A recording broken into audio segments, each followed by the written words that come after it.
Morning students, આજે આપણે સ્વાધ્યાય 1.4 ની શરૂઆત કરીશું, જેમાં દાખલા નંબર 1 શીખીશું.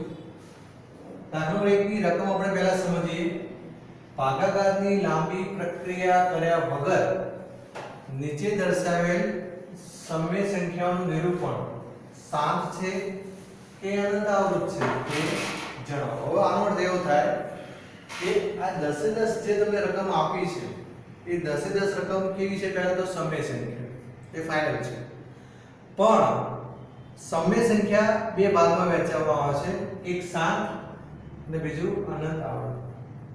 હવે શાંત કોને કહેવાય અને અનંત આવૃત કોને કહેવાય એ પણ એક પ્રશ્ન છે.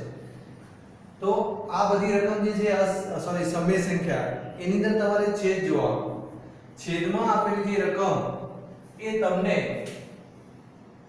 2n into 5n એટલે કે 2 ની અંદર ગુણ્યા 5 ની અંદર સ્વરૂપમાં હોય દર્શાવી શકાય. એટલે ટૂંકમાં બીજું એવું પણ કહેવાય કે છેદની અંદર 2 હોય અથવા 5 હોય અથવા 2 અને 5 બંને હોય ત્યારે આપેલ સમય સંખ્યા કે કહેવાય શાંત દશાંશ સ્વરૂપ કહેવાય. હવે તમને હું પ્રશ્ન છે 2 ને 5 જ કેમ? તો 2 ગુણ્યા 5 કરો તો 10 થાય. સમજી લો 2 ની 1 ઘાત છે તો 5 ની પણ 1 જ ઘાત એટલે 2 ની 1 ઘાત 2 અને 5 ની 1 ઘાત 5 એટલે 10 થયા. પછી 2 ની 2 ઘાત 5 ની 2 ઘાત એટલે 100 થાય. 2 ની 3 ઘાત 5 ની 3 ઘાત 1000 થાય. એટલે જ્યારે છેદની અંદર 2 હોય 5 હોય અથવા 2 ને 5 બંને હોય ત્યારે તમે એને દશાંશ સ્વરૂપમાં ફેરવી શકો.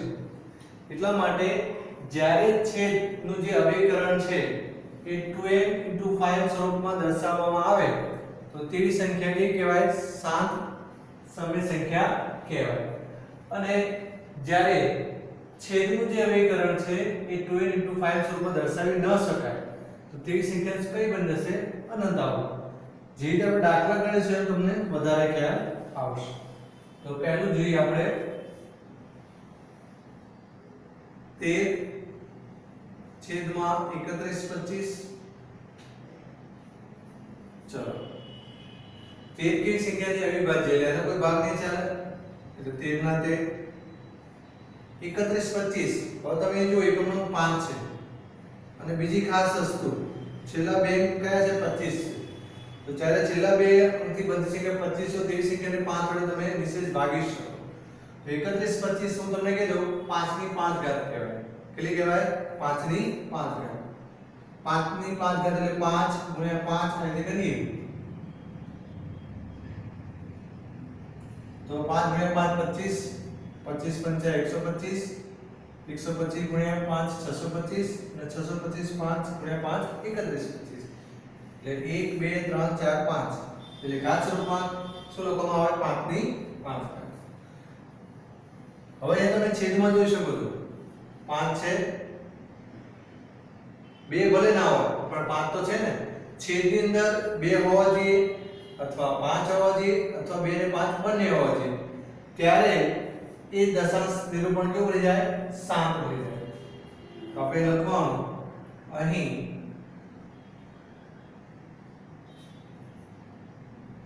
31/25 ને 2n into 5n સ્વરૂપે દર્શાવી શકાય છે. માટે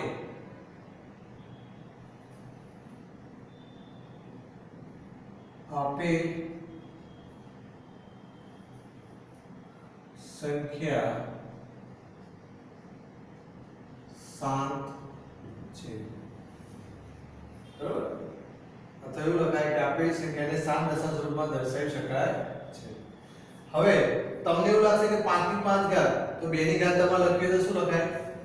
2 ની 0 ઘાત લખી શકાય. 5 ની 5 ઘાત અને 2 ની 0 ઘાત આ રીતે પણ લખી શકાય, પણ લખવાની કોઈ જરૂર નથી.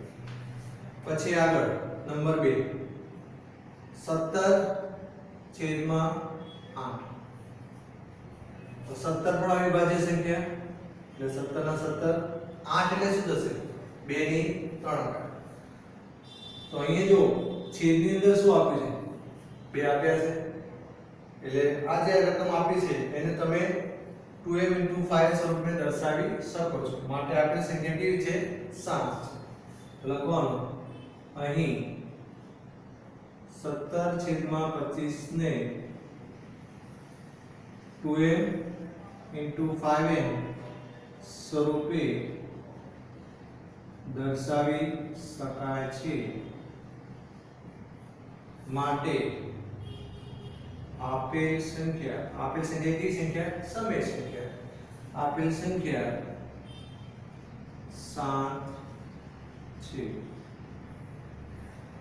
તો 7 અને અનંત અવરોધ એ સમય સંખ્યાના બે પ્રકાર છે. બે પ્રકારે તમને સમય સંખ્યા જોવા મળે છે.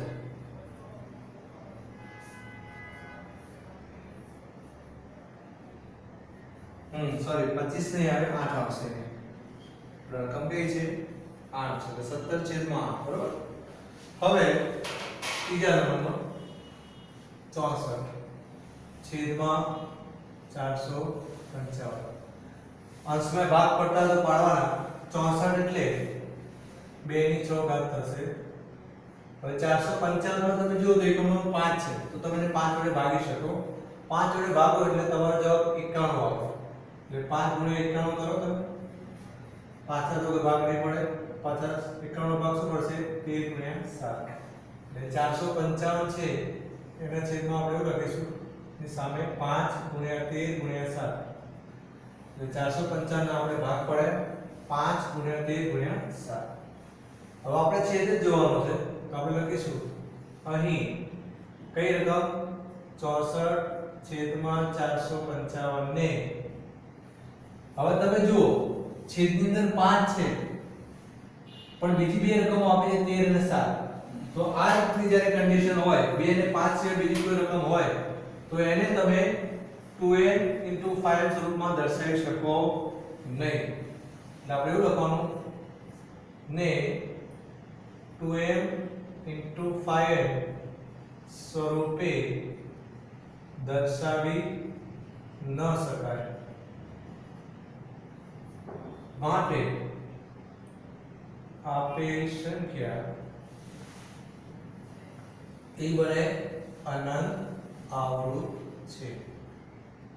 અનંત આવૃત લખો તો પણ ચાલે અથવા અનંત અને આવૃત લખો તો પણ ચાલે. હવે પછી જો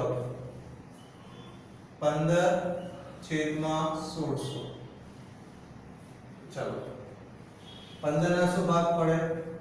3 * 5. 1600 ના શું ભાગ પડે? હવે 1600 એટલે 16 * 100 થાય. જો સમજી લો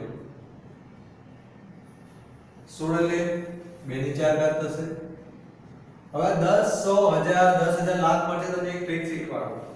એક પછી જેટલા મીંડા હોય એટલી 2 ની અને 5 ની ઘાત કરી દેવાની. સમજી લો અહીંયા એક પછી કેટલા મીંડા છે? 2 મીંડા છે તો 2 ની 2 ઘાત થાય ગુણ્યા 5 ની 2 ઘાત. સમજી લો 1000 આપ્યા હોય તો 2 ની 3 ઘાત ગુણ્યા 5 ની 3 ઘાત. 10 હોય તો આપણે શું લખીએ છીએ? 2 * 5 એટલે બંનેની એક એક ઘાત કહેવાય. એટલે એક પછી જેટલા શૂન્ય હોય એટલી 2 ની 5 ની ઘાત તમારે કરી દેવાની. એટલે તમારો જવાબ મળી જાય. એટલે આપણે 1600 ની જગ્યાએ શું લખશું? પહેલા 16 માટે 2 ની 4 ઘાત અને 100 માટે 2 ની 2 ઘાત ગુણ્યા 5 ની 2 ઘાત લખીશું. અહીં 15/1600 ને 2m * 5n સ્વરૂપે દર્શાવી શકાય છે. તમે જોઈ શકો છો છેદમાં 2 અને 5 છે, બંને છે. 2 હોય તોય ચાલે, 5 હોય તોય ચાલે અને બંને હોય તો પણ ચાલે. એટલે ત્રણ આપણે ઘટના યાદ રાખવાની શકાય છે. માટે આપેલ સંખ્યા 7 છે. જ્યારે છેદમાં 2 અને 5 છે બીજી કોઈ રકમ આવે તો એ અનંત આવૃત બની જાય. એકદમ ઈઝી છે. છેદમાં 2 હોય અથવા 5 હોય અથવા 2 અને 5 હોય તો 7 કહેવાય, અથવા છેદની અંદર 2 અને 5 સિવાય બીજી કોઈ રકમ આવી જાય તો એ અનંત આવૃત બની જાય. આટલું તમારે યાદ રાખવાનું છે. બરાબર છે? ચલો હવે પાંચમા નંબર 29/343. चलो 29 तो केवी संख्या अविभाज्य એટલે એનો કોઈ ભાગ નહીં પડે 343 આપણે આખો ધ્રુવમાં શીખ્યા છે ઘન અને ઘનમૂળમાં 343 કોનો ઘન કહેવાય 7 નો ઘન કહેવાય પાછળ રફકામાં કરો તો તમને જવાબ મળી જશે બરાબર હવે અહીંયા તમે જોઈ શકો છો છેદમાં 2 પણ નથી અને 5 પણ નથી તો તમે એવું લખી શકો અહીં 29/343 ને કયા સ્વરૂપમાં 2n 2m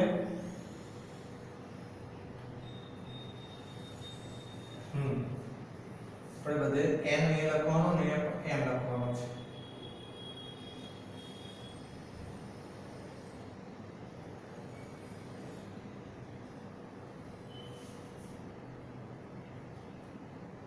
ખોટું ના પડે સાચું છે પણ આપણે જે ચોપડીમાં આપ્યું છે એ પ્રમાણે જ કરીશું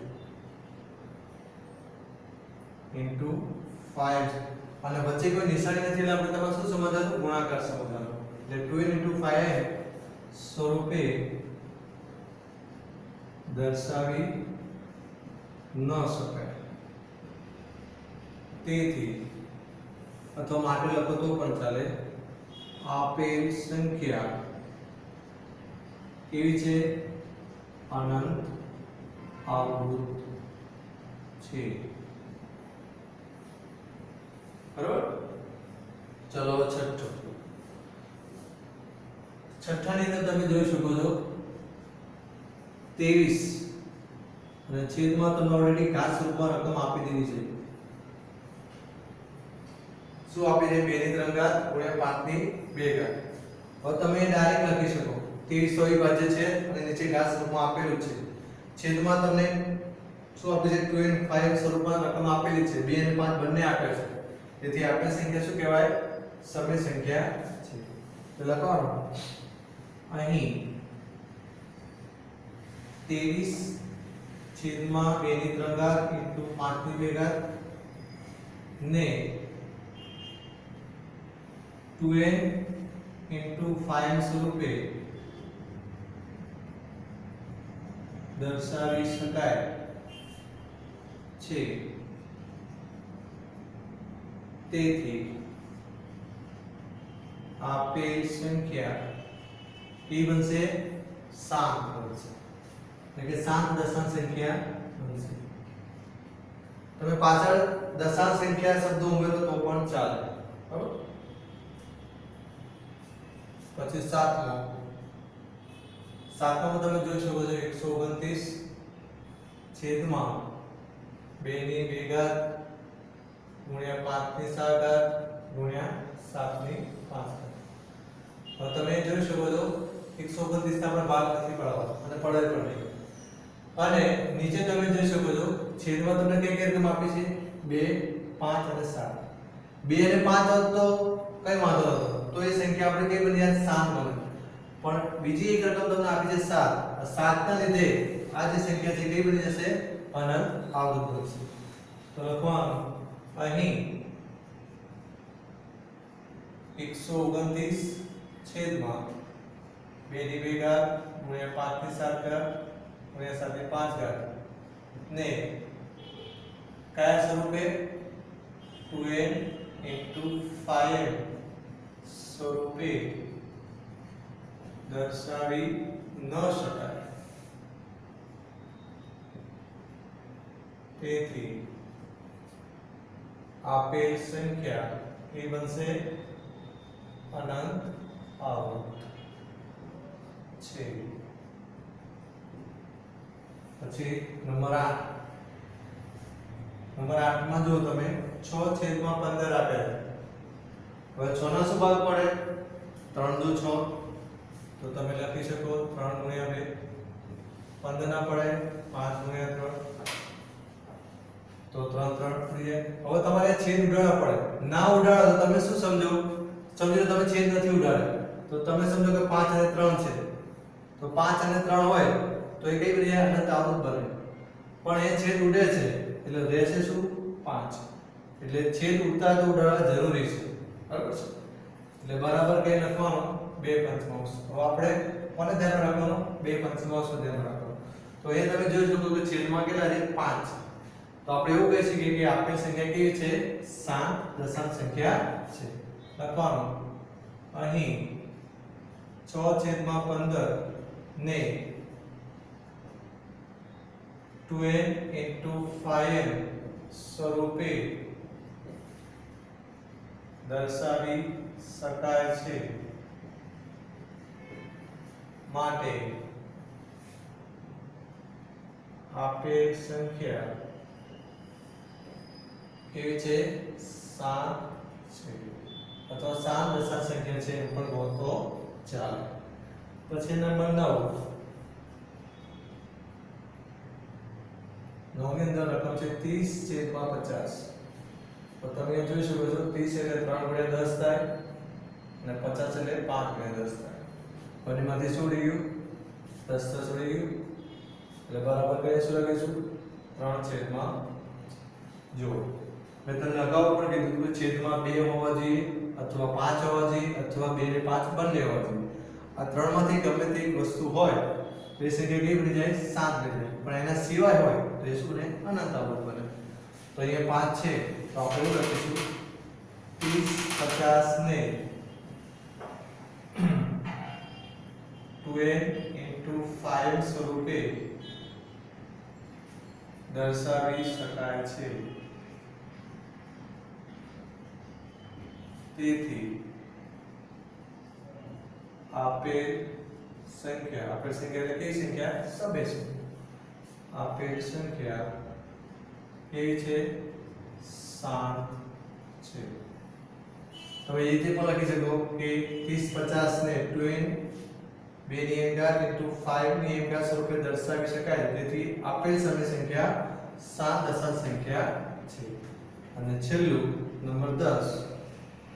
નંબર 10 ની અંદર 77/210.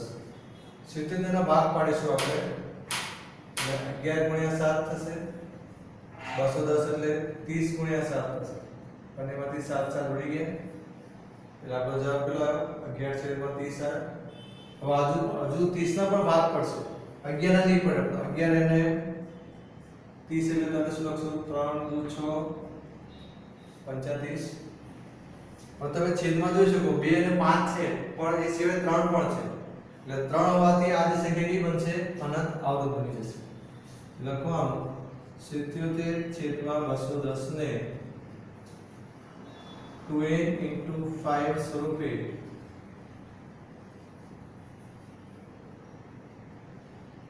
દર્શાવી ન શકાય. માટે આપેલ સંખ્યા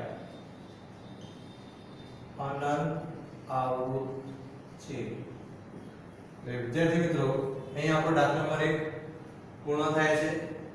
હવે દાખલા નંબર 2 ની અંદર શું કરવાનું તમને કહી દઉં. દાખલા નંબર 2 ની અંદર દાખલા નંબર 1 નો જ ઉપયોગ કરવાનો. હવે જેટલી પણ સાત સમય સંખ્યા આવી છે, સાત સંખ્યા એને આપણે દશાંશ સ્વરૂપમાં ફેરવવાનું. તો એક નંબર, પછી બીજો નંબર, પછી નંબર 4, પછી નંબર 6,